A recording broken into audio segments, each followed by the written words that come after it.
Ariel Helwani post-fight with Dana White in Sacramento, California. And Dana, a couple of weeks ago, we had a little debate about the pound-for-pound situation in MMA. Yeah. I think we both might have been wrong. Oh. Jose Aldo. No, you were wrong. You lost that debate. Well, I don't know about that. You sort of conceded it in Abu Dhabi. But Jose Aldo, he's got to be up there after what he did tonight, right? Yeah, he's in the pound-for-pound list. I don't know where you put him now, but definitely higher than Fedor. Yeah, very nice shot. Okay, so what did you think of the event? The first ever WEC event on pay-per-view. What do you think of it? Yeah, I'm happy with it. I think that it was a great event. Obviously, the fights that started off on Spike TV were awesome, and it's always good when you put free fights on and they literally kick ass.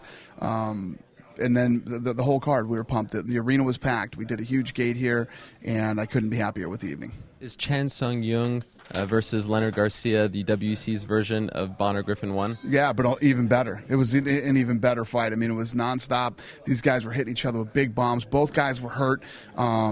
Both guys were tired and just kept fighting through it. It was an incredible fight. It's one of the best fights I've ever seen. Can you estimate just how many more pay-per-views you sold just based on what those guys did right before the pay-per-view went to air? 1 million more. 1 million? Yeah. Wow. Good guess. I don't know, but you know what? I truly believe when we get the numbers on Monday, the quarter hours are going to keep going up during that fight because people are picking up the phone and calling, just like they did with Bonner and Griffin, and I'm sure it had a decent impact on it. Now, be honest, does the WEC need Uriah Faber to be successful in order for it to be successful? No, I think Uriah Faber is a piece of what makes this whole thing successful. He's a great fighter. He's a great spokesman for the sport. People love him. He's got that it thing that people like. But there's tons of guys here that people like to see fight. It's just we have to get him out there and expose people to him. It was no different than the early days of the UFC. Everybody knew who Tito was, and nobody else. Are there enough challenges for Jose Aldo at 145 right now? Enough money-making matchups? I don't know. We'll have to sit back and look at what we do next, pay-per-view wise and free TV.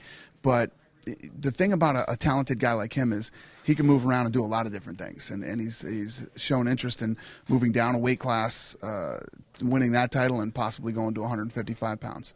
If you would go up to 155, would he go up to the WC's 155 or the UFC's? I don't know. That's a good question too. If you're talking about a kid who's pound for pound one of the best in the world, I'd probably move him up and fight whoever the champion is in the UFC. And speaking of the lightweight division, earlier this week you created some buzz because you said you wanted to, merge the 155-pound division in WC with the UFC's. But then sort of you took a step back. Based on what Henderson did today, what is the future of that division in WC? Well, that really wasn't what I said. What I said was, as we start to grow the WC and add more lighter weight classes, it would make sense to bring that over to the UFC. But I didn't say we were doing that this year or anytime soon. I just said, people are always hammering me on, why don't you do this? Why don't you do that? And they look at the WC like it's the little brother of the UFC, or it's the small leagues, or it's the minors. It's not true. It's basically all the best fighters in the world at that weight division. And what people don't understand, if you look at all the guys who spent millions and millions of dollars over the past 10 years trying to compete and get into this business, burning cash. We've done this thing the right way. We've taken our time. Even as big as we are and as well as we know the business, we just took it to pay-per-view tonight. It's a big step. It takes years to build a business. You don't do it overnight, no matter who you are.